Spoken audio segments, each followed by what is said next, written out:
SCS is back, baby. It has been a while, but we are here to kick off the action in 2022 and to get SCS7 underway. Absolutely crazy that we've come to this point. If you don't know me already, I'm Jonah. I'm joined here by Hayden tonight, and we are going to take you through the play-in match that will kick off our SCS7 season. But before we get to any of that, first of all, Hayden, welcome to the stream. How you feeling tonight? Thank you. I'm giddy, Jonah. I'm going to be honest. Let's just say for a second that the biggest Rainbow Six amateur, if you can still call it that, competition is back, and I could not be more excited.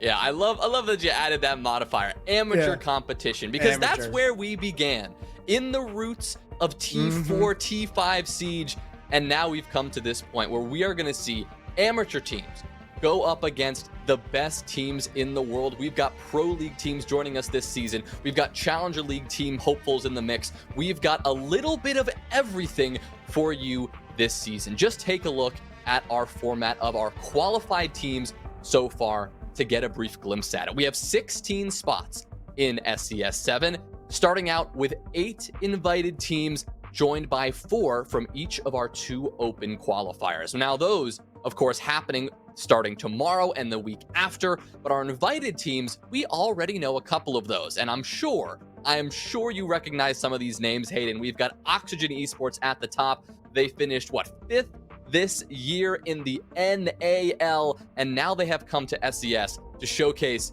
their skills here and to also allow some of these amateur teams to test their skills against the best.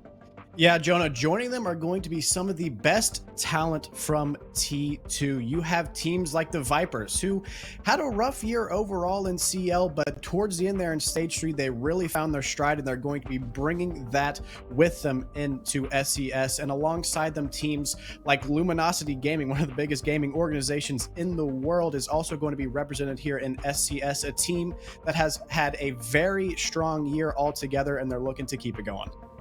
Well, Investigation File, another team many of our viewers will know. Again, pretty solid performance this year in CL, a solid final stage to close out the year. But what you may be looking at on the left side of your screen there are 4 empty spots. That's right, there are 4 more invited teams we have yet to announce, including, wink wink, maybe 2 more Pro League teams to throw in there, but we're not going to spoil the surprise just yet.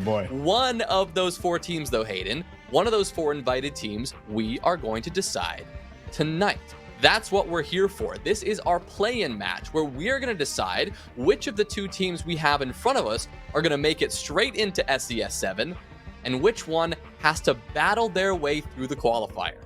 Yeah, both of these teams here are trying to save themselves some work tonight, because the loser, unfortunately, is going to have to go up against some of the hungriest names in all of T4 and T3, really, because pretty much everybody wants to be a part of SCS, and so you're going to have to, even if you're great teams like Arial, Rise Academy, and the Favelas, you're going to have to battle through some tough competition.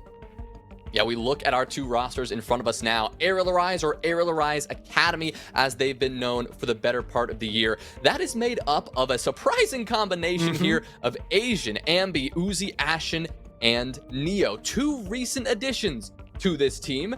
Asian, as I'm sure many of you know, just finished a stage in the North American League and is now bringing his experience to this roster and a group of players that he has played with a handful of times. But then you've got someone like Neo coming in, who is also coming into this roster for the first time. And you've got to keep in mind who you're losing as well, though, Hayden, because Arial Rise Academy, they've lost Spiker and they've lost Spiff.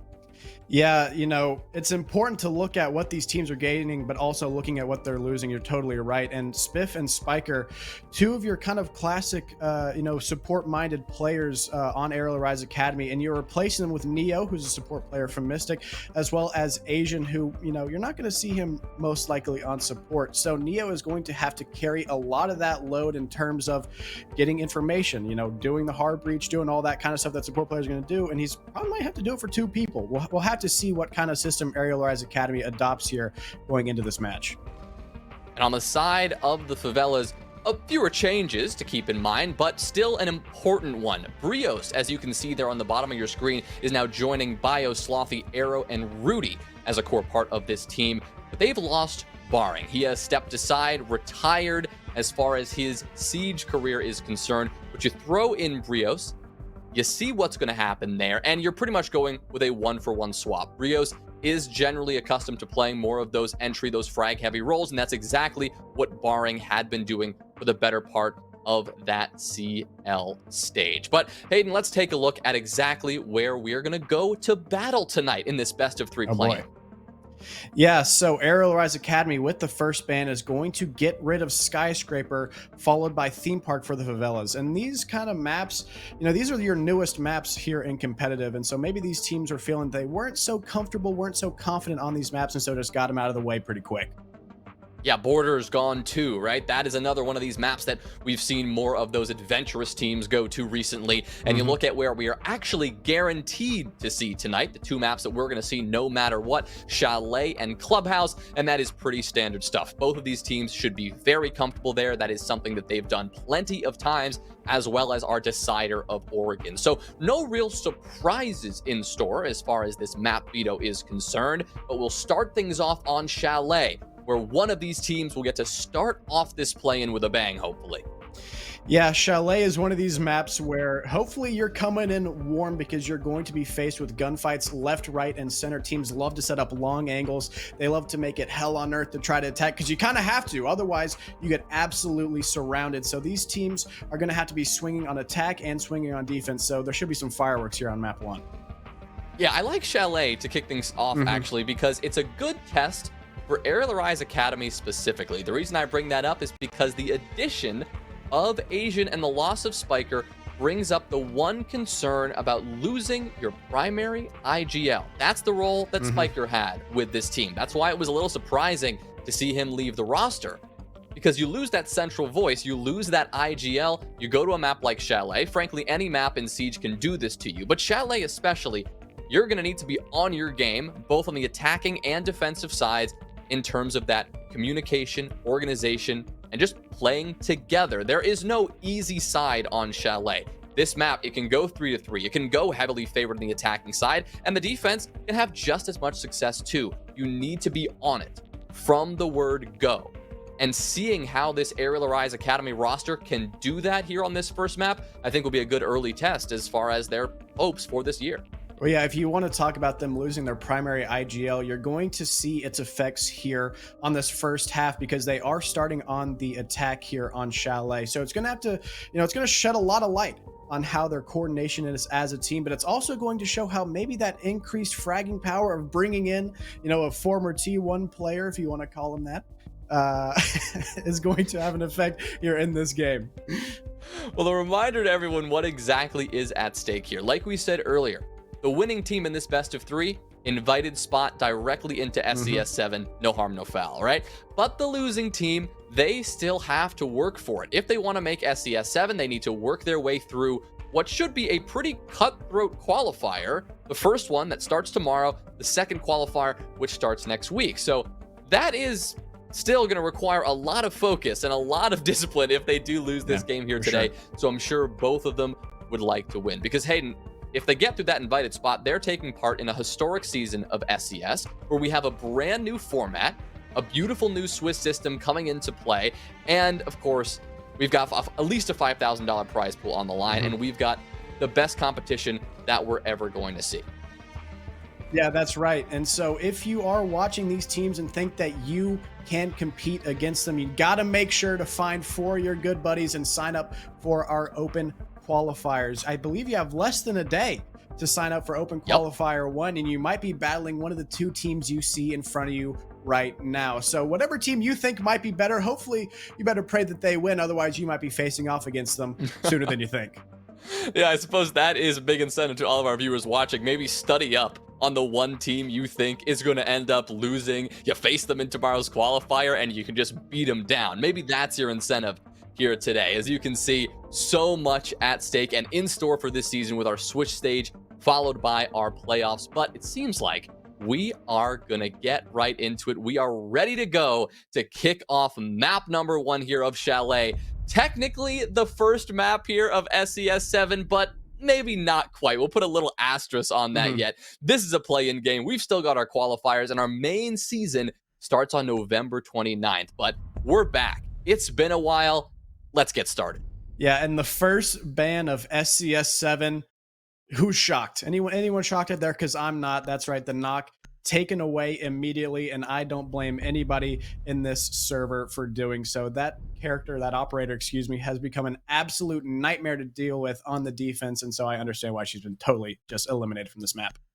Yeah, on all maps in Siege, she can really just be a nuisance, but Chalet, you think about all of the different areas where you can just kind of crouch walk your way in, sneak by some cameras, kind of dip and dodge around some defenders. That's why the Nook is gone, and I think the Favelas, who are starting things out on the defense, are going to be happy about that one. But the rest of the bans, pretty common stuff here, especially on Chalet. The Flores, those Rotero drones, so powerful on this map, those have been removed. The Black Eye cameras, not going to be a factor, nor will those Kiba barriers on the defensive side, because of course the Azami has also been removed. So this is going to be more of a standard map, right? You're not going to have to deal with that extra piece of utility, those extra little additions that have been brought into the game recently. So our teams should both be rearing to go as we get into round one.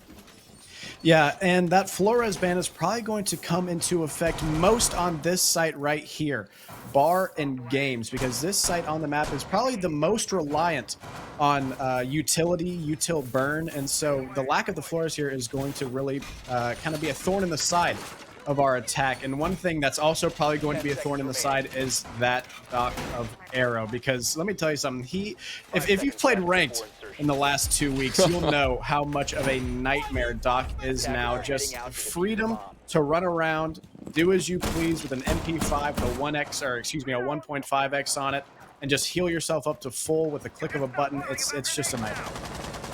Well, I wonder if we're going to see that kind of play here from Arrow. I'd love to see some early aggression here. It would help the Favelas P90 set the tone. But yeah, we don't have that MP5. We've got the P90 as he sits himself up in library and waits for Arial Academy to make the first move. They're working their way in the building in a variety of different ways. Pretty standard approach here on a map like this. You've got a couple of players pressuring library up above, and the first fight's actually being taken there as well. And on the other side of the map, you do have Uzi trying to make a move on the Twitch, while two of his other teammates work their way in down below. So you've got a little bit of everything here for Arial Academy right now, as they're just trying to make sure the Favelas feel the pressure. And one thing that's worth noting here is we kind of anticipated Neo to be on that hard support role, but if we take a look at it here, we actually have E-Dog, which I believe is Ashen, is going to be taking that support role, but Arrow, he's got some flames on him. Yep, he's stuck in this corner and it is a load of trouble, but he is able to stim his way out of it. Oh, that's so cheese. Just sitting there, stimming himself up with a pistol, and yeah, he's still alive. Still a pain in the rear end for Arial Academy to deal with, and you know what? He's not even going to move. He is still going to sit there and force Arial Academy to do this one the hard way. They're going to have to apply some pressure from elsewhere, because if they don't, this is what's going to happen. They are going to get picked apart one by one. What a way to start this map for the Favelas. That's 2 kills. Finally, Neo will get one back, but it's a 3v4. They've lost 2 bodies. Yeah, but quickly that man advantage is all but erased. But the advantage that does remain right now is the positioning. Unfortunately, Arial's Academy unable to control that top floor, and so Arrow's going to continue to just be a nightmare here in this corner of library. I mean, yeah, look at that. He is such a nuisance up above that Uzi is just going to send it into the site. A classic little sneaky play straight through main, trying to catch somebody off guard, but the defense isn't even there. There was nobody for Uzi to find, so he'll give up. He'll drop away, looking for an angle onto Brios, and that paid off. He'll pick up that kill, returning us to a 2v2 here, and now a 2v1. Just like that, Arial Academy will put the gas pedal going, and they will just take the round out of nowhere. Yeah, you can take knock off of the player, but you can't take the player out of that knock play style. Uzi, unfortunately, the burn wasn't working for them. The burn, literally and figuratively, because you have that Capital fire just not working out for him. So you just got to go to all reliable which is just that crouch walk into sight. And unfortunately, if you are the side of Favelas, it was just a little bit too effective. When you have a player of Uzi's caliber on that F2, you really, really can't assume any round is over until it's fully over. That's tough, though. That's tough, though, for the Favelas, because they had that round, Hayden. They did. Yeah. I mean, Arrow did his job to perfection. I mean, that is exactly what you're supposed to do as the library rat corner player. Your job is to waste time. Your job is to be a nuisance. And if you can get a kill, more power to you. That's what he did. He was able to get a kill as well, able to allow the rest of his team to move around that top floor a little more freely, and still Arial Academy found the gap and found their way into the round. So well done for them, but maybe that's not the way they want to win every single round going forward. Yeah, if we want to talk about coordination, it wasn't exactly what we would call a master class of picking apart a defense, really just the gunplay, saving what was a pretty kind of disappointing attack, to be honest. But now we're going to have to see them work a little bit better as a team to clear this map control and actually get what you need to start working on to this basement site, because it's not as easy as just opening up this snowmobile garage and going for a plan, because you got soft floor above you, you got angles left, right, and center, and so it's going to be a lot more than just getting around. A successful bandit trick there, actually, from Rudy. Yeah, and a quick escape. He just got the heck out of there. He got his bandit trick off, put that battery down, and dipped, ducked, and dodged his way back into the wine cellar. So he'll stay alive for now. Doesn't have to worry about any nades just yet, as that is likely the next plan for Arial Academy here, as we can see E-Dog, the man himself, letting one rip and landing one beautifully, taking down Arrow, who is so pivotal in that last round, but won't be able to make the same impact here. Up above, Uzi gets himself into a bit of a skirmish as Brios will take that fight, but again, Brios maybe tried to bite off a little more than he could chew. Luckily, though, he was able to do enough damage to that attacker that a long-range fight with Alibi is pretty effective anyways. But now, I mean, classic Arial Academy, they are just swarming this site from every different angle. Yep, Sloppy's down. Last player alive, Bio, who can do nothing against the onslaught that Arial Academy just threw their way. I love how quick Arial were about getting into the map there. I mean, minute 45 remaining, we saw most of the map really under their control. We already saw a kill or two at that point. That was around the time where Brios took the fight in main lobby and lost that one to Uzi. It was just kill after kill, and Arial Academy never looked back. Yeah, here's the thing. They never even touched the setup that the Favelas had in dining. But the thing is, they realized they didn't need to, right? All of their pressure was on that front side. And outside of, I believe, Uzi falling to just a long-range boot from the Alibi, it didn't matter. They were able to just kind of leave that fully alone, take the map control that they needed, and that they needed only, and then just finally just put that pressure on the site. Just let that pressure build up, and once they got the wall open, once they're coming down staircases, there's not much to do if you're the Favelas. Now they've got to look for a bomb site that works for them. That's really what they've got to do next, Hayden. I mean, 2 sites in, 2 rounds in, and 2 unsuccessful defensive performances here. So we're over to kitchen and dining now, where they make their 3rd attempt, putting a lot of focus and a lot of utility, as you can see here, on this top floor, as one does. They're trying to, again, use those delaying tactics, try to stall out that attack as much as they can, and maybe try to mirror this round closer to the first than the second, with the amount of time that they're able to waste.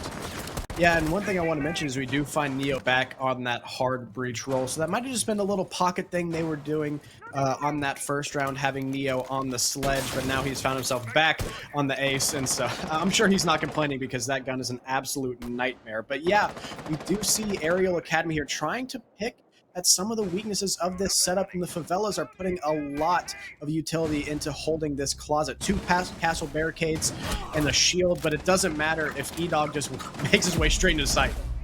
Yeah, again, early aggressive pressure here from Arial Arise, and they are already looking to take this control. Asian will lose his life, though, but Ambi quickly retaliates and refrags. You've got Uzi trying to hold this rotation, prevent the Favelas from getting back down to the site by that trophy staircase, and so far that's working. The Favelas instead have been forced to pivot to the other side. That's where Ambi is trying to hold, again, stalling time so that Neo can get into the map and get this bomb down. But he drops down to the basement.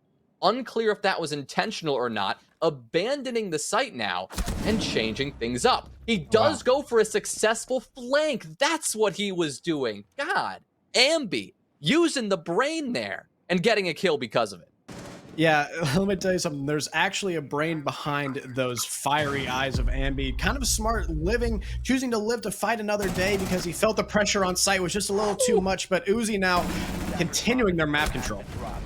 Oh, Slothy, the last player alive there, nearly got 2, but ended up only with the 1. The moment he got that first kill, I mean, naturally in a 3v1, the other 2 attackers, they're going to know where you are. So you're not much longer for this world. And that's exactly what we saw there. But Arial Academy, gotta say, that was their best round yet. I loved that they saw the opening there. They knew what they were doing. They said, okay, the site's a little exposed. They're trying to delay us up above, and they're wasting too much time. They're wasting too much utility, rather, in doing so. What a perfect solution to just avoid it completely, Hayden.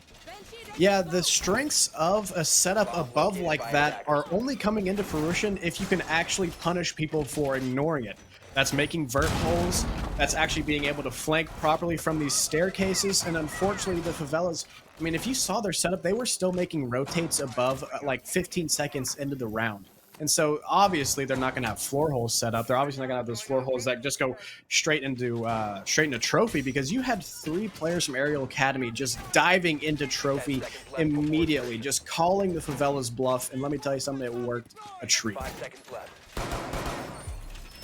3 rounds in a row for Arial Academy. The Favelas, they need to make a change, or at least they need to find a round. I mean, 1 round in, Hayden, I was looking at the scoreboard and I was like, okay, if the Favelas keep playing like they have for the first 120 seconds of this map, I mean, this map is theirs. I mean, they're popping off. This is a beautiful top floor hold. And then the last 60 seconds not only changed the course of round number 1, but then we've seen 2 more rounds immediately following that. Favelas haven't really had a shot. So they're going back to their roots. We're going back to this round number 1 setup. Arrow in the corner, a bar and games defense, and time waste, the main priority. Yeah, going to be interesting to see how Arial Academy tries to deal with it differently. It seems instead of going for the Capital, they've opted for the nades. But unfortunately, their burn timing was just a little bit off. Those ADSs having a chance to reset, and Arrow's going to live to fight another day, or at least another 2 minutes in that corner. But Slothy is going to find one across the map onto Uzi, and followed up quickly by Arrow. Finally, it seems the Favelas might have a little bit of momentum. Keeping in mind, this is exactly how that first round started. Yeah, I shouldn't get excited. Still anyone's game. Yeah, let's hold our tongue here, Hayden, because you never know. Somebody like Asian could just walk in and do the entire job himself. Uzi is dead, though, so the player that brought it back in that first round cannot make the same impact here in round number 4. It'll have to be a little sneaky play from E-Dog here, maybe, to get something done. You've got Slothy lying in wait, but still somehow caught off guard. He falls. You've got Neo on the prowl as well. They got 1 kill back. They're hunting for more. Yeah, I'm not sure what Slothy's doing on that angle. If you looked at him, it looks like he was looking at the ground, waiting for a drone to come around that corner. But I'm just saying, after seeing the Arial Academy play, I'm not expecting drones coming before players. I'm expecting those players swinging with the full confidence, especially when you have the Dokkaebi call ringing in your ears. But Asian, with that DMR, does level out this man count yet again. Oh, but then we got Neo falling. E-Dog, though, answers. Diffuser is dropped, so they're going to have to recover that if they want, but instead, they're going to just recover Neo and probably go for these kills. Surprise, though! Here comes Bio. Triple kill for E-Dog, and that may be the only thing that Arial Academy now have going for them, because it is a 1v1. Arrow's on full HP, and, well, the ace is on almost none.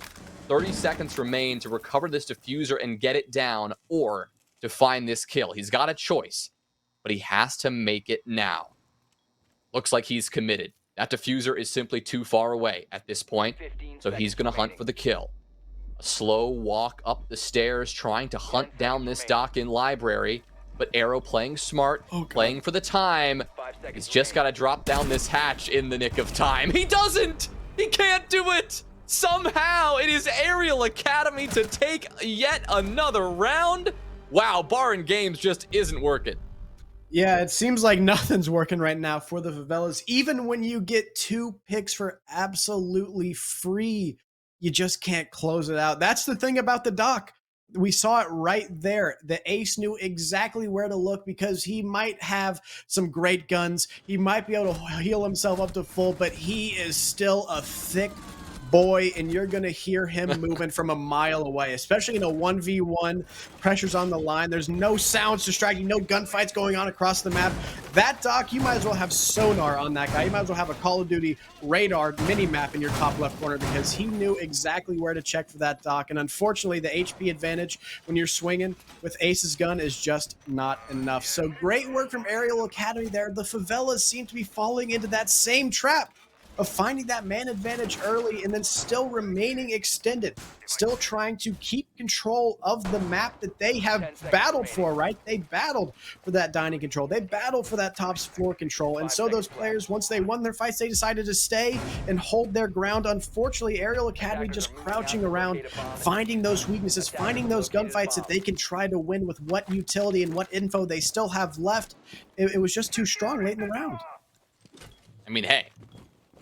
Just give it up to E-Dog as well. For making that work. Yeah. The one and only E-Dog dash Arial. I mean, what else are you going to do? What else are you going to do? Greatest rebrand in Siege history, I'd say. Oh, man. I love how he slowed down the pace of that, committed to the kill rather to that diffuser, instead of being the one sprinting all over the map, feeling the pressure, right? Like you said, Hayden, he slowed it down. He went for the kill. He knew where the dock was, and honestly, that worked because it was a complete opposite to the general Arial Academy pacing here, where they are not the ones to slow things down. Instead, they are the ones speeding things up, like we just saw there. Uzi with an immediate swing, kicking off the round with a kill onto Brios, but he ended up going 1-for-1. So back into a 4v4. The Favelas probably feeling a little bit better about this, but they are still fighting an uphill battle. They still don't have a round yet. Yeah, Brios, unfortunately, not having the hot start that he would probably want with his first game under that Favelas namesake. But you got to keep in mind, when you're playing a team like Arial Academy, it's your first entries that are going to be taking the brunt of the punishment. They don't get the opportunity to go for refrags, right? Brios is the one taking those initial engagements. He doesn't have the info that your support players might have swinging off of what's unfortunately been your death over and over and over again. So Brios still not finding the success he probably wants, but there's still a long game ahead of him. Oh, well, 2 C4s will go off back-to-back. One of them finding a pretty important kill. That one will send E-Dog, the Ying, sky high. They saw those Candelas come in, so they knew exactly what they had to do to silence them. Asian, however, will immediately clap back, taking care of Slothy, and in doing so, removing the final Nitro Cell from play. So no more explosive potential or plant denial in that sense from the Favelas. They'll have to fall back on the smoke canisters, I would say, but they have already used those up too. So the Favelas out of stalling power. They're going to have to just have their guns up to do it. Yeah, and so now maybe we can see the Favelas can pull one out without the man advantage, because so far having the man advantage has not been working for them. Nope, they're just going to have to fight this one out and tooth and nail in the last moment. We just saw Arrow do it. He'll barely hang on to his life at 1 HP. Ooh. Bio, nice shot there. It's all up to Neo now. The ace, once again, in a clutch situation. There's one, there's two. A beautiful double kill and a clutch to close out the round for Arial Academy. They can do nothing wrong. Yeah, great work there from Neo, your newest pickup with, the least experience probably on the team, and he's showing up in a big way against a T2 team. No less. Great work from the ace there to close that out. But let's just talk about how Arial Academy was once again able to just find what they needed, find the map control they needed, find the man advantage, or even just having an even man count that they needed to finally push onto that site. We saw what made Dokubi so strong is finding those isolated and just kind of ratty defenders. I mean, I could have sworn that Slothy was good for one there in library, hiding by that fireplace, because who thinks to check there? But one phone call, and unfortunately that's all it wrote for Slothy on that round, the Mozzie falling And so great work there from Arial Academy. Not only Uzi going in and getting that quick 1-for-1, probably sending the Favelas into a panic thinking, oh, here they come again. They're coming pedal to the metal. But no, they actually slowed it down and got what they needed. And then they were able to actually work on the site. 5 seconds remaining. Well, the story right now of a CL team being slowly picked apart, rather quickly picked apart, by an academy team, Arial Academy, who just won SFCL, took first place there just a few days ago, and clearly riding that high as well as the high of their new pickup. It seems to be working out really well for them right now, and yeah, not so much for the Favelas yet to find a single round here on Chalet. And this is a point where it is do or die for them, at least on map number 1. This is Arial Academy's map pick, so at the end of the day, the Favelas don't need to be too worried about that. They do have their own map pick with Clubhouse next to fall back on, but they're going to really want to recover, at the bare minimum, some momentum going into map 2 if they can't close out this first map. Starting off round number 6 with a kill is a great way to do it. Taking down Ambi, taking down the Lion, but losing Rudy right after. Your Smoke, who was, again, on the site, exposed to Uzi here, Ooh. Not the best way to do it. But a flurry of kills only a minute into this round as the Favelas will clap back. E-Dog, though, will do the same, storming into the site and taking care of Arrow. This is a 2v2, a 1v2 so early into this round. It's just Neo now left alone. Yeah, Brios getting his first kill of the map, and it couldn't have come at a better time, clearing out the site for the defense, which sounds a little weird to say, saying that the defense finally cleared out the site. But there we go. The Favelas were finally able to survive the storm surge that has been Arial Academy on this map. And what we saw right there from Arial Academy is what we kind of saw in a similar vein the first time they attacked that site, where it was kind of a solar, you know, you see solar takes, you see library takes. It was a solar takes, I would say, in air quotes, right? Where they took solar just long enough to get down into trophy and avoid those head holds that the Favelas were just staring at. They weren't going to let them hop in that window 2 rounds in a row.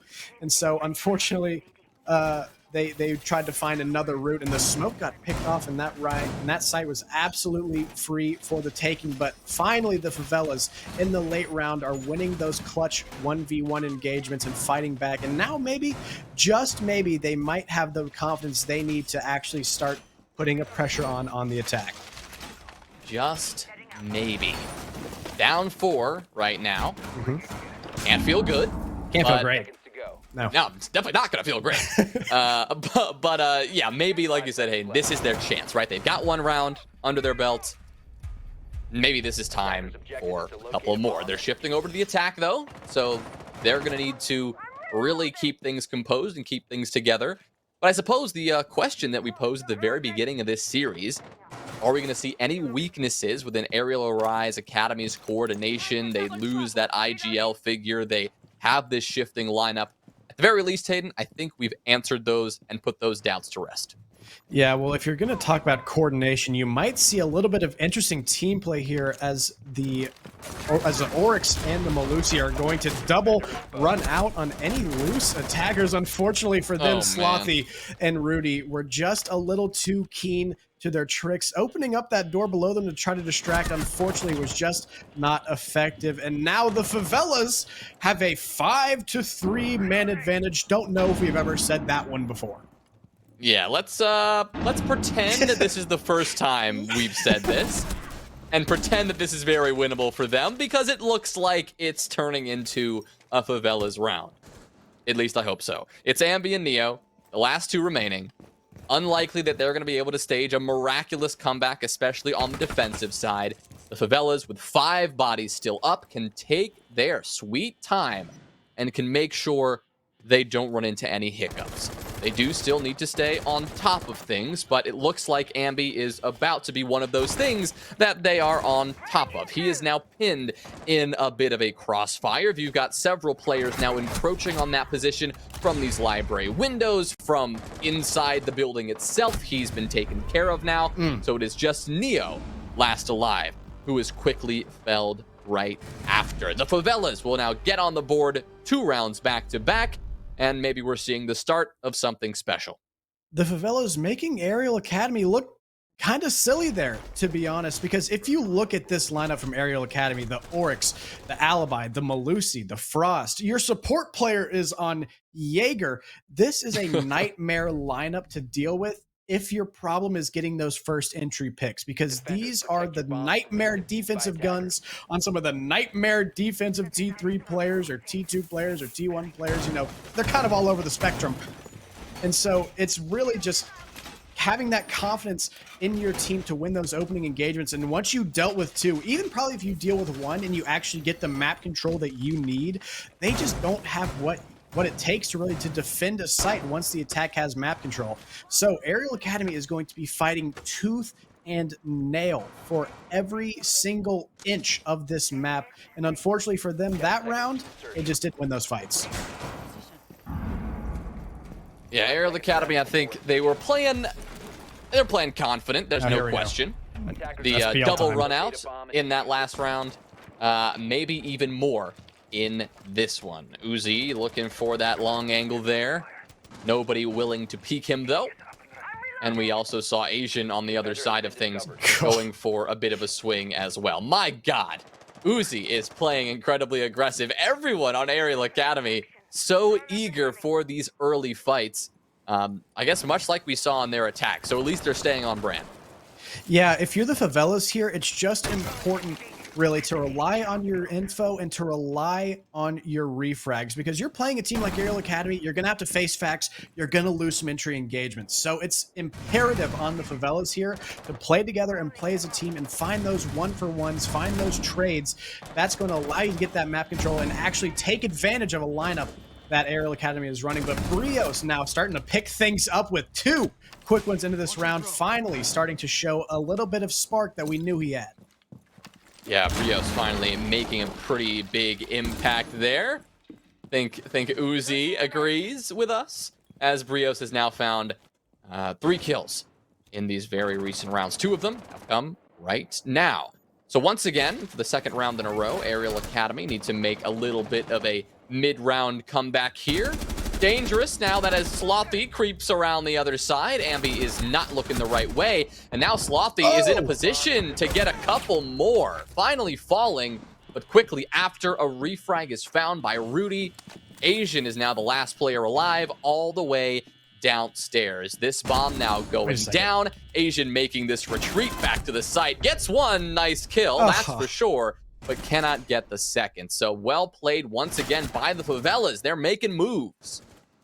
Jonah, I got so excited. I thought for just a second, and I feel a little goofy admitting this out loud, I thought we might have saw a plant in this matchup. That would have been insane. I don't know if they remember that if you get into the site and press F staring at the ground with that little fancy case of yours, that you actually get to now play a little bit of defense. But the Favelas showing that they didn't need it. I guess Arial Academy didn't need it either. So maybe I'm just a little too old-fashioned playing that objective and all that kind of stuff. But once again, despite the nightmare lineup from Arial Academy, the Favelas showing that they're no slouches either in the gunfight department, actually taking those engagements head on and winning them more often than not. Almost a flawless round there from the Favelas, looking pretty good up until the end. Slothy showing once again, getting aggressive top floor, doing his best Arial Academy impression, just crouching in under the noses of the defense, just finding that engagement for absolutely free. That's great work there from the Favelas, taking advantage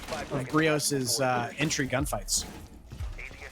Yeah, really good job to follow up on that early progress they had made. Something that, if they can continue, that. They should put themselves in a pretty good spot for these next few rounds. Now only 2 rounds away from making that comeback a reality and tying us up. But Arial Academy, we've yet to see an answer from them. It feels like we're going to see one pretty soon. We're not seeing that same nightmare lineup as you posed in Hayden, right? We see a more standard lineup now for Arial Academy on this defense, focusing a little more on that utility, right? You've got that Aruni bringing those Surya gates. You've got that Jaeger. You've got the smoke back in play, and of course, the Cade bring in those Electro Claws, focusing on that hard breach denial. Should be doable, considering there is only one hard breacher in play, and Rudy has already used a couple of those Selma charges, so we can hear those detonating up above, as it does seem like the Favelas are prioritizing this top floor control. Yeah, you talked about a more conventional lineup for the defense. We are seeing also a more conventional attack for the Favelas as Brios finds yet another entry kill. Great work from him on the Ash. But we see the Favelas, they didn't go for that solar or trophy type of push. They instead went for kind of the classic, right? They get in library, they get in where there's some free map control. They're able to get that wall open, and now it's going to be a lot more difficult for Arial Academy to maintain that top floor presence. And Asian here is going to be seeing that firsthand. Holding this angle now, but not paying attention to what is around behind him. It's Slothy, again, just utilizing these gaps in the defense really well, exploiting them to perfection, and finding another kill because of it. That's the vertical control right there. They've got control of this entire top floor now, and Arial Academy are once again fighting from behind. Finally, a run out. Finally, a window jump out will get a kill, but it's very short-lived. Because guess what? Slothy lines up two more. Rudy with the final blow onto the one and only E-Dog dash Arial, and that will do it. Another round going the way of the Favelas. That is 3 in a row. That is what, 4 in a row? No, 3. Yeah, 4 in a row because of the one round that they got before switching sides. They are looking good.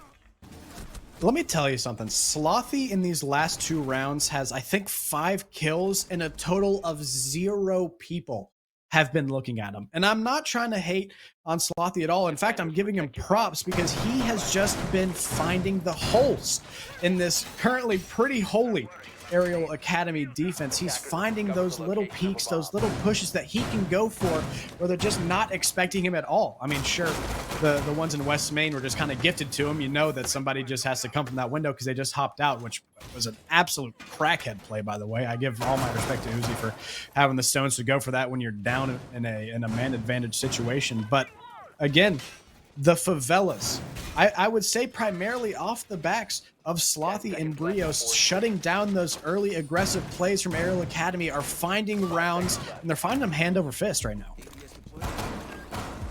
We really have not seen the answer from Arial Academy that I suggested we might see. We really haven't seen much of a change at all, aside from no longer picking the same operators. The play style is almost identical.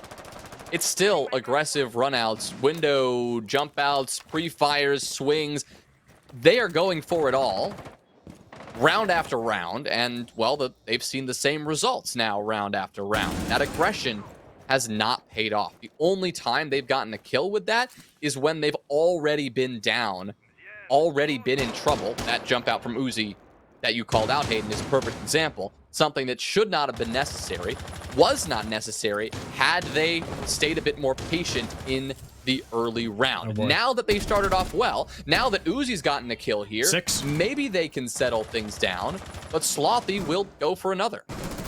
Yeah, once again, just the aggressive repelling from Slothy finds another one for free, but he's going to be finally shut down with the nitro from E-Dog, and the solar control has been regained for the defense here, and now the Favelas are going to have a lot to do here. Down in man count, you have your biggest fragger off the board. You have Arrow, who's been solid off the board as well, so it's going to rely on this teamwork from the rest of them to get it done. But no, unfortunately, they're not aware of E-Dog's presence on these solar stairs, and so he's going to find another one just for free. Yeah, getting knifed in the back is not usually the best way to go as far as an attacker's life is concerned. Yeah, not if you look up the WikiHow of how to enter in the building, you're not gonna see that. No, you're gonna have to do some more research. But it's just Rudy, it's just Bio. They're the last two standing after some early round mistakes. Uzi will just come flying in. I mean, it just drops in out of the heavens to throw his life away, something we've seen a couple of times now.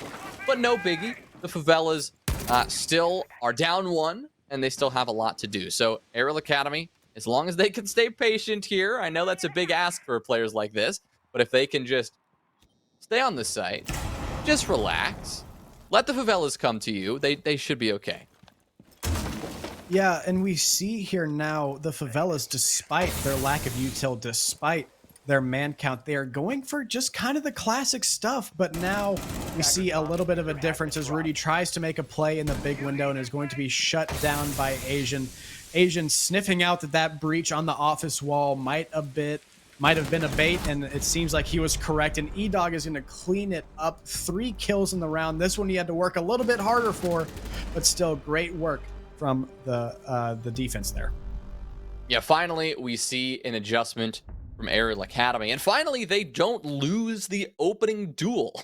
That's really been the theme. They claimed the opening kill that time, and they hung on to that advantage. It really was the retake in Solarium from E-Dog that did it, right? We saw that Nitro Cell kill, and then just taking care of Brios as he repelled in without proper intel. That really was the story of the round. Arial Academy, they were able to hang on to that advantage. They played their spots, and even though Uzi kind of sent it, everyone else maintained their composure. So despite the pretty sizable comeback and the 4 unanswered rounds by the Favelas, Arial Academy have brought it back, and they have sent things over to match point. They've regained that 2-round cushion. They've regained that 2-round cushion, and they have a chance to put this one away.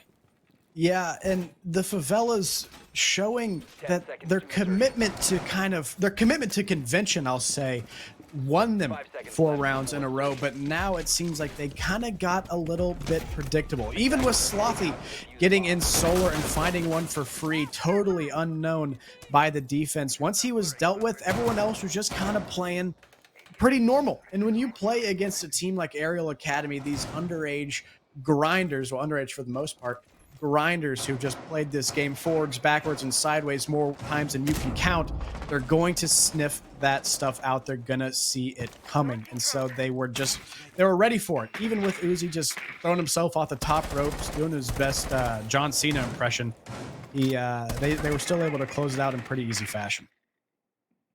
Yeah, we did miss an opportunity to go, watch out, watch out, watch out! Boom! Boom! Got him!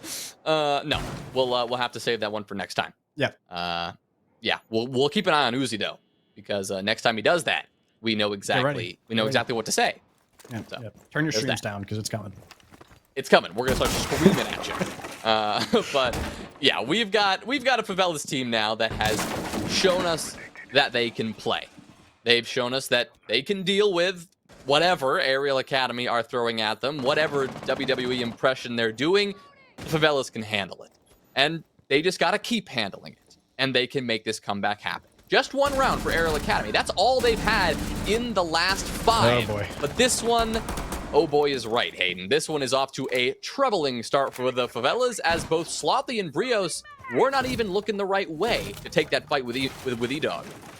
Yeah, they tried to get a little too cute with it. I mean, I talked about them maybe playing a little too predictably. It seems like maybe they did that because that's what they know how to do well. As Asian piles on this commanding match point round. And so Bio and Arrow now. Bio once again in a 2v5 situation, this time joined by the Dokkaebi, and he's going to find one, bringing us back into a 4-2.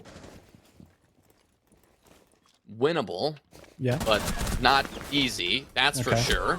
Now that Bio's gone, a lot less winnable. Yep, that's exactly where I was going with that, Hayden. It's Arrow. It's Arrow. All that remains between the Favelas and, well, map 2. They're not going to have a chance here on map 1 unless Arrow can pull out a miracle. 1 kill, that's something.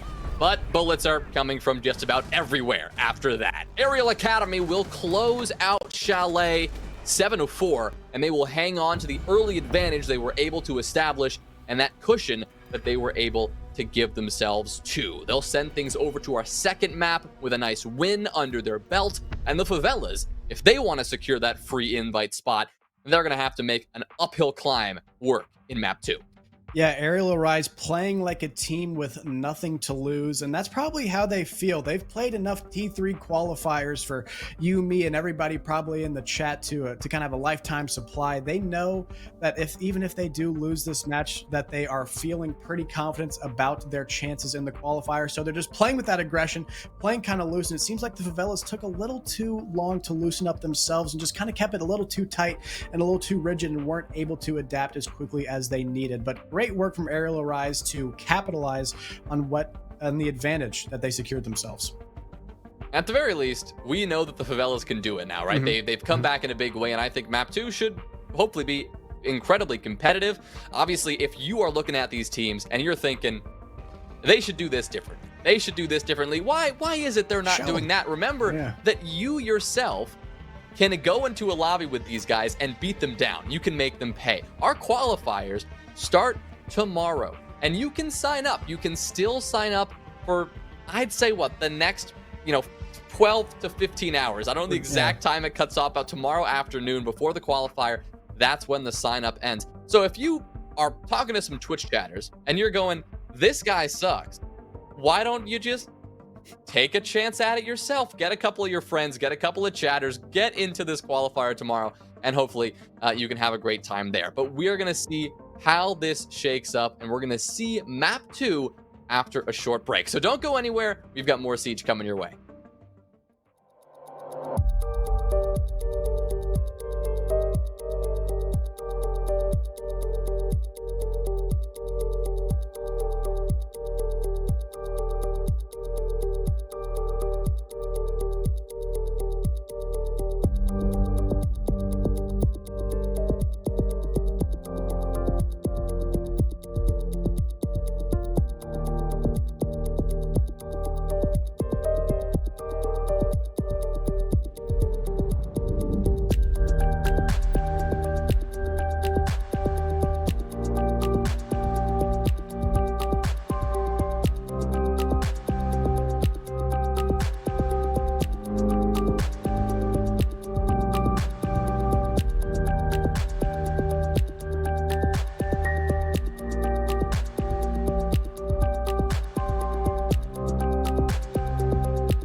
God, just love hearing that intro every time. I mean, we got a new one for this season. It's great, gives me goosebumps. And all of those moments you're hearing, that's from SCS. Those moments are from our commentators from this stream from some time over the last, however long that was ago. So seriously, if you want to be a part of this experience, you can too. As you saw in the break, $50 to sign up for one of the qualifiers or $80 for the qual pass to get into both. If you split that up amongst your teammates, that's a steal. That's nothing. It's a steal. That's absolutely nothing. And the big deal is, if you actually make the league, you get your qual money refunded. That's just how it works. I don't think any other league does that. SCS is kind of great for that. So shout out whoever came up with that idea. Ferme, it's probably you coming up with those ideas. But we go back to the matter at hand here. You know what's going on here, Hayden. We saw map 1, and it was dominant from Arial Academy through the first 5 rounds. Favelas made a comeback happen, but now they're going to have to continue that on map 2. Yeah, the Favelas just took a little too long to get going. A couple rounds that could have gone either way, and Arial Academy was just too clutch in the late game, looking like Tom Brady out there, just closing these games out. And the Favelas, once again, once they were able to adapt, they showed that they could go blow for blow with some of the best fraggers in Rainbow Six, but it was too little too late. That round count, that hole they dug themselves early in that map was just a little too deep to hop out of. And so now it's up to them to kind of right that ship in map 2. And Clubhouse is map 2. So with what we've learned from map 1, I think we can expect, even on a more, I would say, strategical focused traditional map, yeah. Traditional, right? Strategy focused traditional map like Clubhouse. I still think Arial Academy are going to play the same aggressive style, don't you? Yeah, I think if you want to take a look at how you think Arial Academy is going to play, just take a look at how many exterior soft walls a map has. And looking at a map like Clubhouse, there's more than you can count. And so I feel like we're going to see, even if Arial Academy is starting on the defense, which they are, we might see them outside more than you would expect. And so it's going to be on the Favelas to deal with that aggression, take the map control they need, and actually start working onto that site. That's going to be that key to success for the attack. And looking at the Favelas, they're going to have a tough fight ahead of them, because the last time they played this map, I believe it was in stage 3 of CL. It didn't go so well for them. So hopefully they've been kind of in the lab. Clubhouse is a map that's been deconstructed and reconstructed more times you can count. So it's going to be on them to try to find a new way on getting successful attacks here.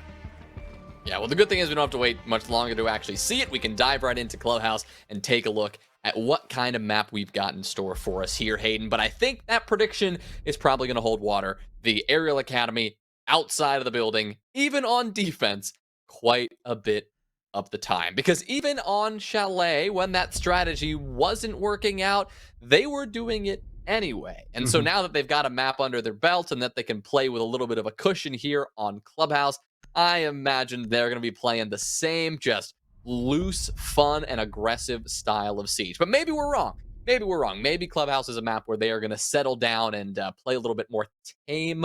But I suppose only time will tell. Yeah, and if you're the Favelas here starting on this attack, it's just incumbent upon you to take what Arial Academy gives you, right? You're not going to have to really, clear out map. You're not going to have to drone that much, because these gunfights are going to be coming to you. So it's just incumbent on the Favelas to be ready for them and be ready to win them, or be ready to refrag if you lose them, because you're definitely going to lose some here and there when you're going up against a team like Arial Academy. But now Arial Academy is going to be starting on defense, and they're going to be going for Church and Arsenal, a very classic first defense for teams going on Clubhouses. It's gotten to a point now where, just like last map, you see teams playing all 4 sites on this map. Attackers need to locate. Yeah, Clubhouse is one of these maps that has, as you said, evolved over time, and part of that evolution has been the diversity of the objective pool, you could say, right? Which of the sites are viable, how they've, shifted in and out of the meta, but generally, and these days, you could play all of them, right? You're going to avoid bar and stage generally, but unless it's match point of a major. Unless it's match point of a major. Right. But aside from maybe that specific situation, you're going to see these other 3 bomb sites as the priority, with CCTV and Cache having been the primary bomb site for so long, and now really basement being the primary objective for most teams, with generally the preference being to control these top 2 floors of the map and spread out that defensive web rather than sitting back and waiting for the attack to come to you. Yeah, and it looks like they're definitely not going to wait for the attack to come to them in this situation either. We saw hatches open. Usually, when you see an extension like this, you might see a castle, you might see a little bit more, you might see a mute on the top floor to deny intel, deny breaches, but no, they just want the gunfights. And gunfights they are going to have in full, as now Arrow might be aware of someone's position here on top red, but E-Dog's going to fall back deeper into the recesses of the top floor. Yeah, E-Dog, I mean, was tempting a swing here and there, almost went all the way for the wide swing on the breach, but decided against it. He'll drop away and get the kill onto Brios anyway, although just a bit later. His second swing is on the breach, though, challenging directly into Arrow, where he will lose his life. Ambi, of course, losing his life to Slothy just a few seconds prior, so the Favelas, with that nice trade, will put themselves up by 1 player, sending Arial Academy onto the back foot on defense yet again. Yeah, great work from Arrow there, getting that refrag. We talked about how important that's going to be, and let's just talk about how the ace, and so far, pretty much all these rounds, has just been the final boss of any gunfight for any defenders. Just ace closing out rounds, finding these almost entry gunfights, taking map control. That AK is a force to be reckoned with, and luckily it's in the hands of someone like Arrow who knows exactly how to use it. Not going to get a chance to use it right now, as Arial Academy are deciding to fully back off to the basement. I think that makes sense, considering they're down a man, only 60 seconds remain. But Arrow, as you called him out, Hayden, will also now be moving closer to the site. As Arial Academy fall back, the Favelas will continue to take that space. And now they've pretty much done everything they need to do to begin that site pressure. They now have those top 2 floors under wraps, and they can shift towards the objective itself. Yeah, but you gotta be careful if you're the Favelas here, because Arial Academy not one to shy away from a late flank. It's just gonna be important, or I'm guessing Brios here, you see him on cams kind of post-mortem there, to be kind of keeping an eye on those flanks, having good cam set up if the Favelas is going to be paramount to allowing the remaining attackers to put their full focus on the site. And it looks like just that is happening now, as Rudy's just gonna head straight in. Yeah, here he goes. Smokes to cover that move, but behind him, here comes Asian, sneaking up and getting that kill. Only 7 seconds remain, and Bio's got to recover this diffuser and get it down, but he is running out of options. There he goes. Uzi will clean them both up, and Arial Academy will recover that round perfectly. That's a great play there from your remaining Arial Academy defenders, playing patiently until they were ready to pounce. Asian making a quick breach through that, I guess we call it the ash wall, and finding your planter. Once again, we got so close, right? We almost saw a plant. That would have been crazy, especially, in this matchup here. We just haven't seen a single one to speak of. The Favelas, though, they did great work early around. It was a very daunting task to try to take map control against that Arial Academy defense, and yet they checked every nook and cranny. They found the defenders that were hiding, and they took the map control they needed. Unfortunately for them, that bottom main pressure just wasn't there. And that's something that you just can't let slip if you're the Favelas. That's why you send somebody down those main stairs. It's not to take long gunfights down that long hallway onto people back on AKs, because let me tell you something, you're going to lose those more often than not, especially when you're playing a team like Arial Academy. It's to make sure that people don't try to get cute bottom main going through that ash wall, allowing your player to get that plant off. And unfortunately for them, I believe it was the Jackal who got that refrag, was there just a little bit too late for that plant.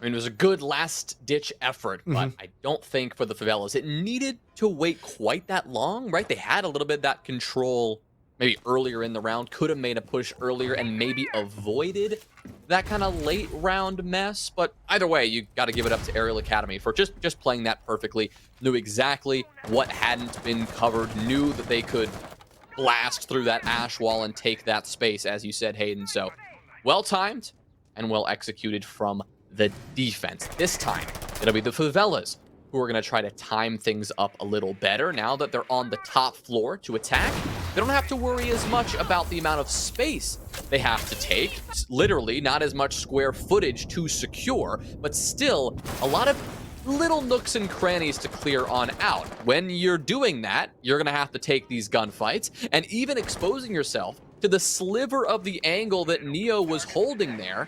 Slothy will lose his life, and that's going to give the Favelas a tough early start.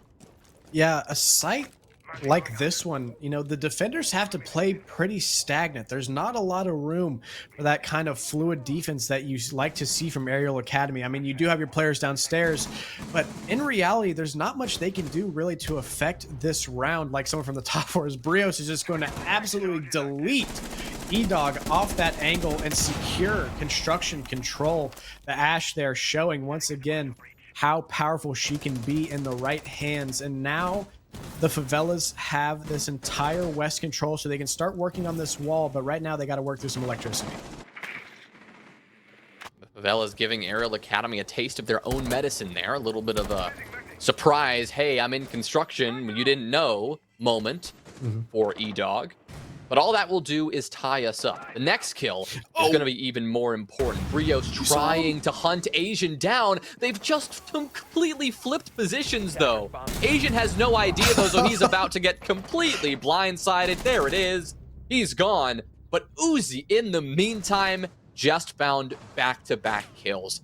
That's so unfortunate for the Favelas. They have a kill on Asian in their fingertips, and while they track it down, 2 bodies fall on their side of things. It'll now be Rudy and Brios to do the rest of the work themselves. Brios' 3rd kill and 4th kill will be something to behold. And now Uzi, though, is gonna hang in there as always. Uzi, is that a quad kill to finish off the round? I think it is. Arial Academy, again, showing us that every single player has that clutch potential.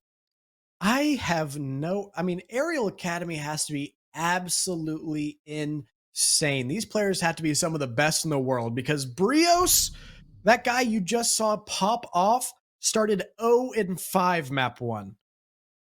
That guy is insane, and he was getting shut down. And so Arial Academy there, a great composure from Uzi. It seemed like the site was collapsing all around him, and yet he found those single isolated gunfights that he needed. Okay, maybe this isn't the best example, the replay you're seeing on your screen, of how cracked out Brios is, because he definitely saw that defender walk through his screen. But if you know that you're about to swing, you know, E-Dog or Ashen, whatever you want to call him, you're probably just glued to that angle. So I don't blame him for losing something in his periphery there. But outside of that, insane round from Brios. Unfortunately, there just wasn't enough there from the rest of the team in terms of fragging to close that round out. Attackers must locate and defuse a bomb.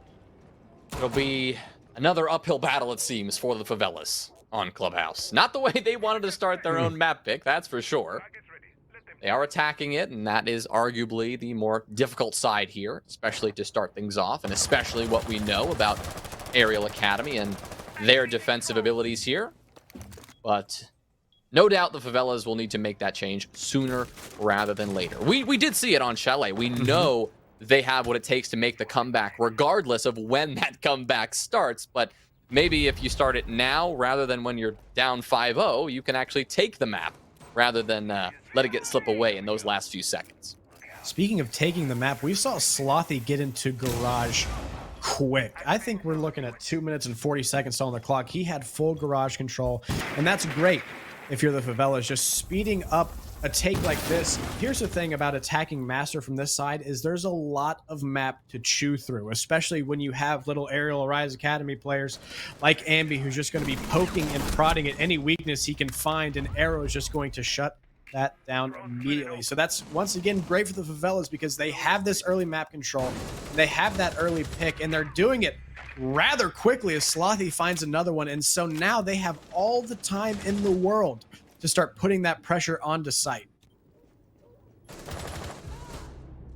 Oh, big kill there from Neo, though. Starting to work this one back. Shutting down Slothy, who was outside that CCTV window. Uzi getting another one as he takes a bit of damage, stimming himself back up to full HP just like that. Now it's a 3v3, and it is still anyone's game as Bio is trying to desperately get something going from the windows here. But Highway has still not netted him a kill either. Brios will be the one to make the next move, though, but he will quickly get responded to by Asian. Again, 2v2. Arial Academy finding these trades really well, and there's another one, a filthy shot. Asian with the trade to close out the round, and that means Arial Academy will take another. I want to apologize for singing the Favelas praises so early. I didn't realize that they let themselves get a 5v3 man advantage.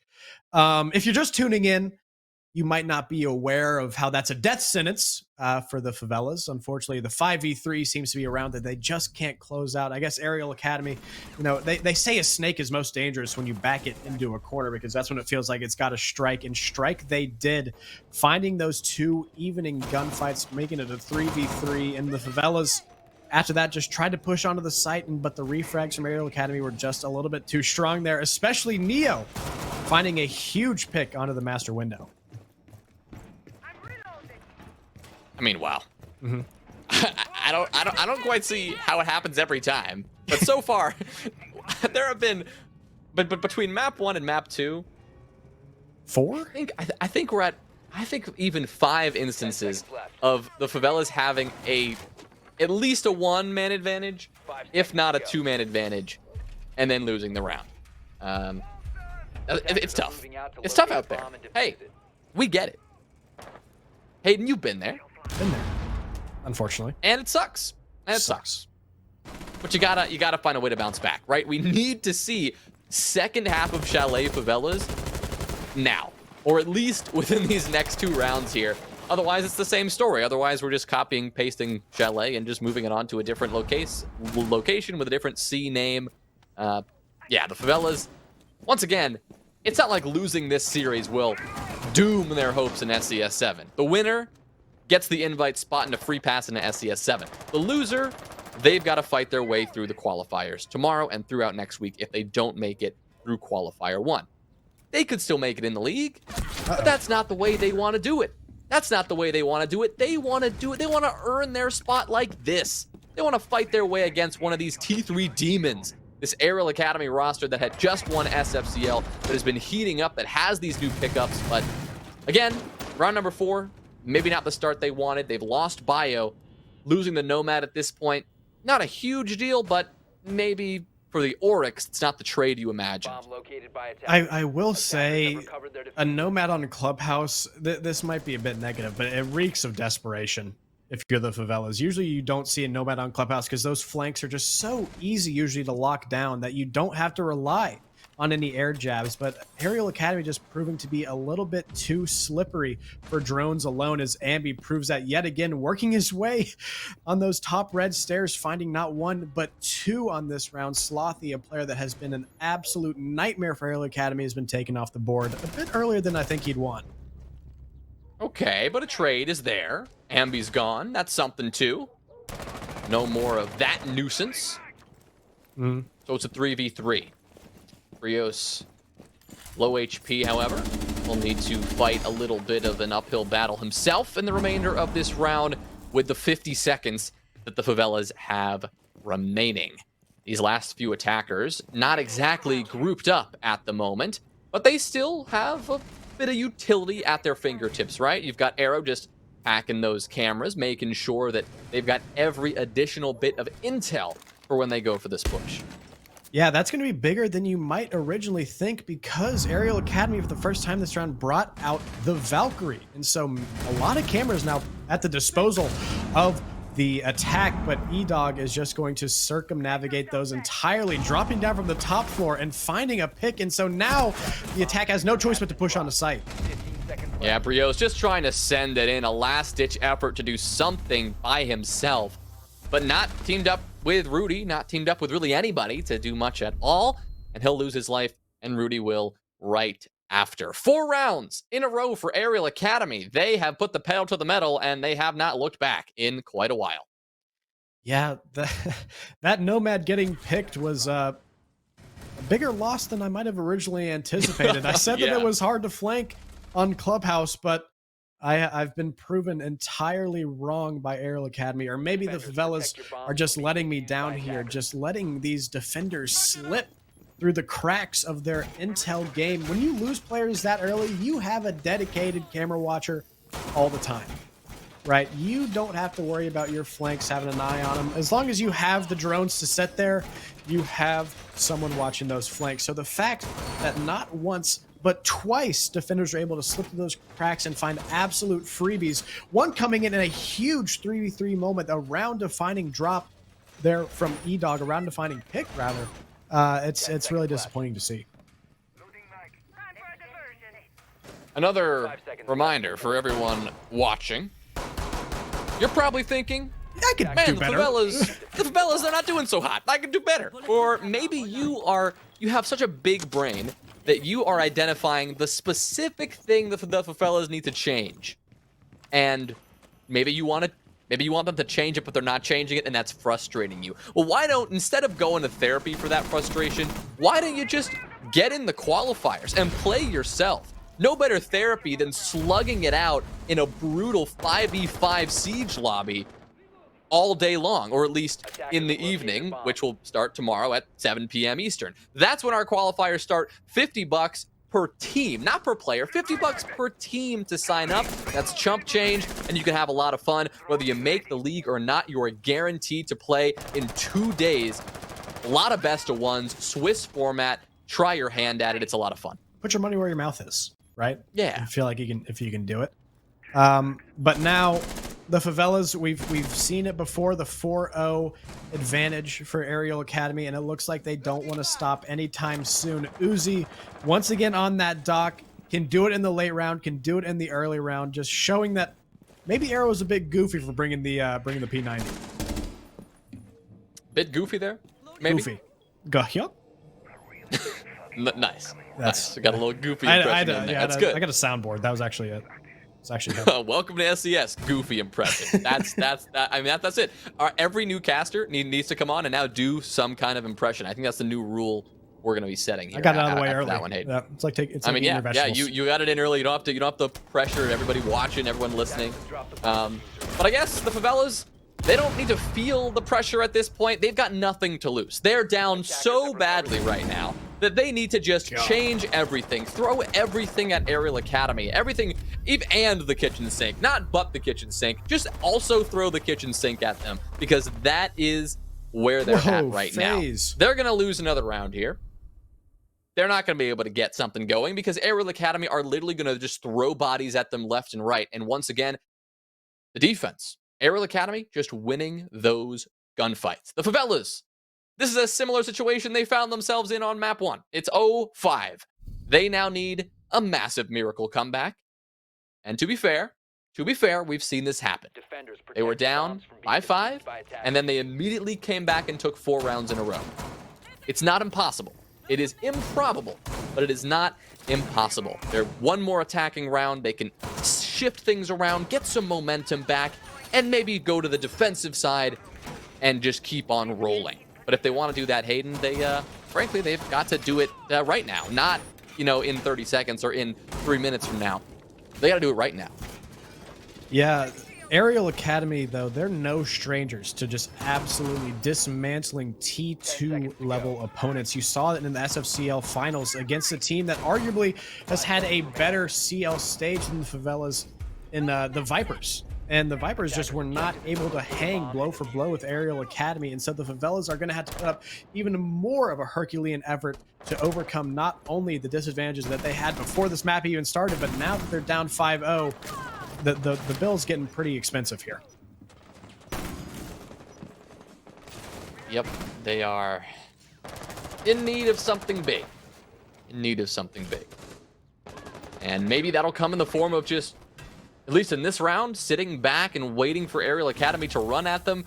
Because just looking at the outlines on this map right now, that overhead view was great for it. We just saw every single blue outline moving fast. They're all just running all over this map. I mean, look at it right now. Nobody is sitting still on Arial Academy.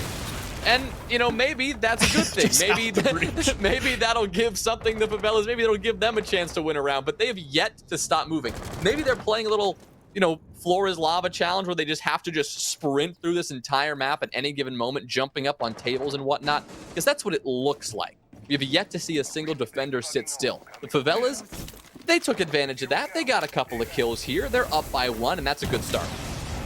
Yeah, we saw this, however, go really well for them in the early round. Last time they attacked this site, and we saw an equal kind of response from Arial Academy, evening it out in a 3v3, make it a 3v2 as Uzi is just an absolute demon on the dock, and it's like it never even happened. Sure, he's got a little less ammo, but he is back to full HP, and he has some more enemies in his sights. Bio's gonna be the next to fall to the blender, and it's left just to Rudy. But no, Asian's gonna step in and clean one up. The newest player from Arial Academy just kind of chilling back and relaxing as the dock of Uzi does all the heavy lifting that round. They lost that early man advantage, but they've proven early, and they've proven yet again that it does not matter at all, especially when Doc, he weighs like 3,000 pounds. You hear him stomping. You could probably hear him stomping from spawn. And yet he's able to sneak up through cash and catch 2 defenders, or rather 2 attackers. They feel like defenders, completely off guard.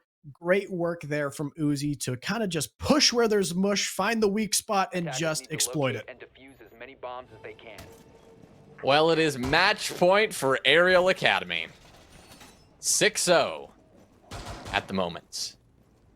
I know you can all see that at the top of your screen, but I just feel like saying it because that's a big deal. The Favelas are coming in and they are putting up nothing in the way of resistance to Arial Academy, who are clearly showing us that they really want to be a part of SCS7.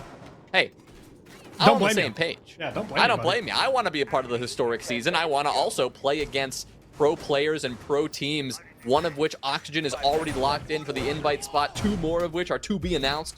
But I'm not good enough to do that. Arial Academy, they are clearly good enough to do that.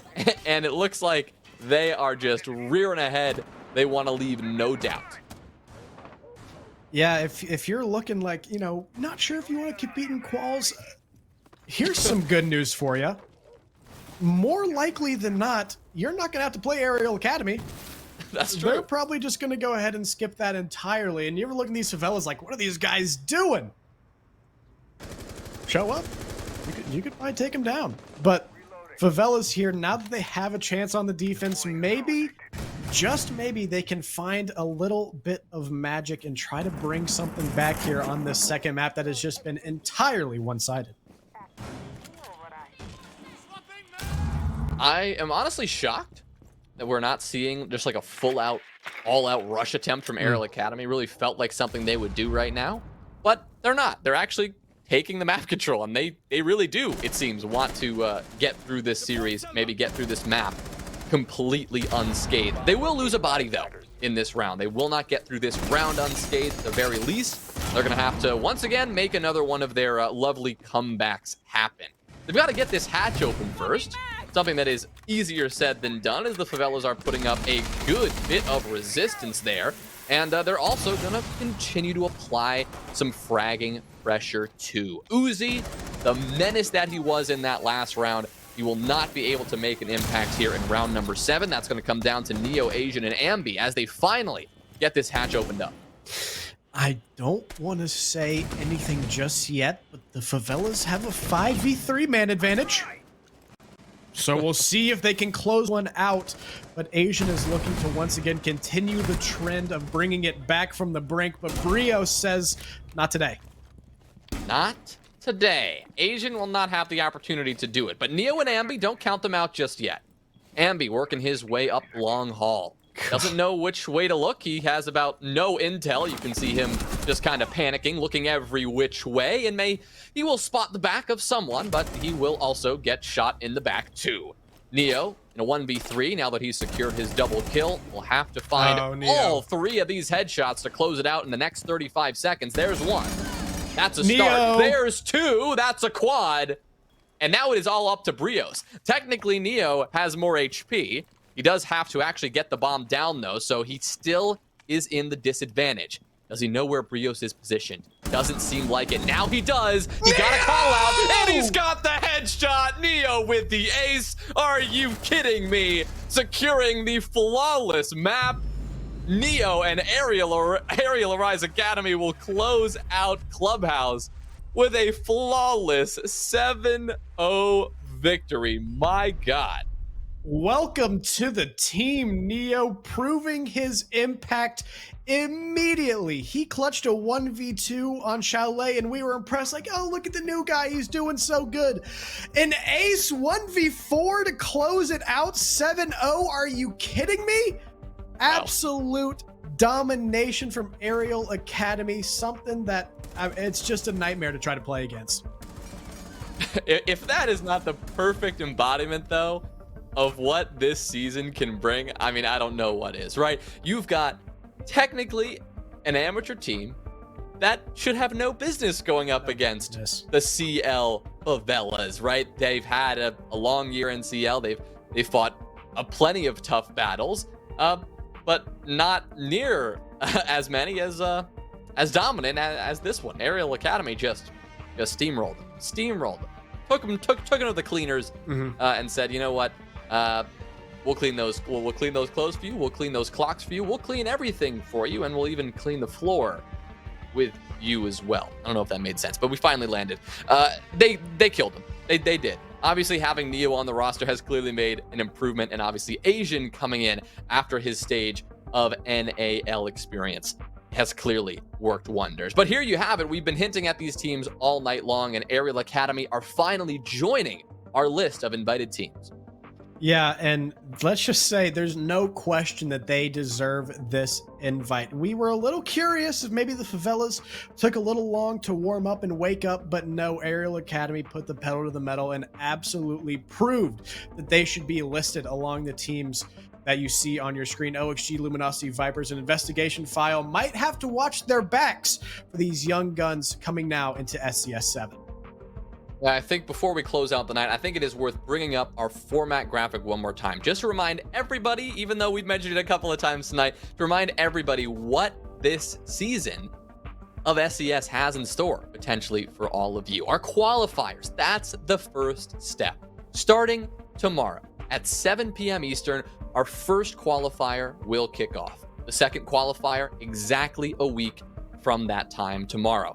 Bunch of best of ones, 4 best of ones per day in a Swiss system. You're guaranteed to play that many games if you sign up. It's $50 to sign up with your team, $80 for both qualifiers if you want to play in both. And if you make SCS, if you qualify for the league, you get that amount refunded. If, of course, you make it through that Swiss format in that open qualifier, you will work your way to the bracket format of the qualifier, which gets a little more intense. The best of 3s finally come out. And if you do that, you get to our Swiss stage, our group stage of the season. It's not like traditional, maybe, GSL format, what you might see in a more stretched out structure. We are bringing a fast-paced, revolutionary format here to SCS7, where you have to play some best of ones to get your seeding, and then you have to play a best of 3 to advance or to get eliminated. There are going to be some decider games in there, a bunch of different stuff that's going on. Pretty simple format to follow once you get a hang of it, and it is so much fun, not only to play in, but to just follow along with. And it really does separate the best from the rest of the pack, and that's what's so exciting about it. Finally, of course, Hayden, the playoffs, that's what it's all about. $5,000 plus on the line, single elimination, best of 3s, best of 5 grand final. That is the prize at the end of the tunnel, and to say that that's only about a month and a half away is pretty crazy. Yeah, and if you're looking at this and thinking, I want a piece of this, I think that I want to battle it out for $5,000, then you need to check out SCS_esports on Twitter. You'll find the link to sign up for those quals in that pinned tweet. Go just take a chance, right? There's a lot of people right now showing up in the scene who are making big names for themselves, and this is your best opportunity to do it. So you got to sign up for these quals. You got to do it. I have a couple of friends on just like a random team because they like to scrim. And I was like, listen, SCS calls are coming up.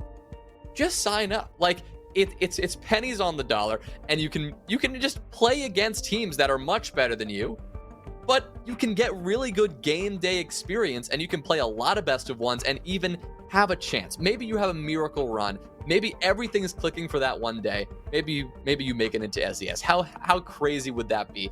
Getting to play against the likes of Oxygen Esports, the incredible top CL talent, Luminosity Gaming, and the organization that they are on a global scale in SCS7. So much excitement there. But that's going to do it for our excitement today. Again, we've talked about it a lot. We're going to be back right here for the next 2 days with our open part of the qualifier and then the closed qualifier part the day after. We've got the next 3 days of just back-to-back Siege action coming your way that you can be a part of, but you can also watch right here, and you can find us here all season long. Follow our socials too down below, but also follow the SCS socials and keep an eye on all of that. That is going to do it for us tonight, though. So we will see you all tomorrow. Have a good one.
Catastrophe.